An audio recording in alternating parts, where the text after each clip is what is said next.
In the rewrite tonight, another episode of When Republican Draft Dodgers Run for President. Republican draft dodgers are different than Democratic draft dodgers. Bill Clinton dodged the draft and, of course, was opposed to the war that he was afraid of getting drafted into. That's the way it's supposed to work. Mitt Romney was afraid of getting drafted into that same war, the Vietnam War, but he joined a demonstration in favor of that war and in favor of the draft. That particular perversion is unique to conservative draft dodgers. In fact, it may be unique to Mitt Romney, who is the weirdest draft dodger who has ever won a major party nomination for president. Now, don't get me wrong, I completely support draft dodging. It was a good and smart and indeed noble choice under the circumstances during Vietnam, and it helped speed the end of an unjust and illegal war. But honorable draft dodging required a certain consistency. No honorable draft dodger I know urged other young men to submit to the draft in his place, to go to Vietnam in his place, to die in his place.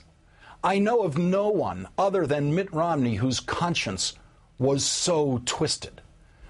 Today in Ohio, this was by far the weirdest portion of the draft dodger's speech. On Memorial Day, I was in San Diego and had the privilege of being with a number of veterans. I introduced three of them. One, a Second World War vet, was a lookout on the USS Tennessee. He happened to be there on the day of Pearl Harbor. He said his eyes locked on the eyes of the pilot bringing armament, bringing bombardment in to attack their ships.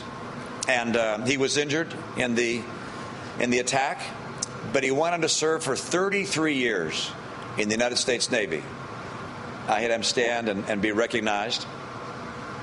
But I noticed there weren't as many Second World War vets as there used to be at Memorial Days when I was younger. The World War II vets that Romney saw at Memorial Days when he was younger might be the only World War II vets that Romney ever saw when he was younger, because, as we've reported here before, Romney men do not go to war. Romney men do not join the American military. None of Mitt Romney's sons have joined. Mitt Romney refused to join when he was an able-bodied young man during the Vietnam War. He used 4 draft deferments over 5 years to avoid being drafted into the Vietnam War. And his father did not serve in the military either. So in Romney world, World War II vets are an exotic species. But most guys I know who are Romney's age woke up every day when they were kids with a World War II vet in the house. My father was a World War II vet. My uncles were World War II vets. All of the fathers in my neighborhood were World War II vets. 75% of all eligible men served in World War II. Barack Obama grew up in a home with a World War II vet, his grandfather. But Romney world is a world apart from that chapter of the American experience. Romney had more to say today about World War II vets. I noticed there weren't as many Second World War vets as there used to be at Memorial Days when I was younger. And they're a little older. They can't hold the torch quite as high as they used to. That torch is now going to have to be seized by us, by our generations. It's a torch of freedom and hope and opportunity. It's not America's torch, but it's America's duty and honor to hold that torch high so it can be seen by the world. This is our time. This is our time to seize that torch of freedom and hope and opportunity. But wait a minute. What else did he say about that torch? It's not America's torch. What? Well, if it's not America's torch and we seize it, are we stealing it?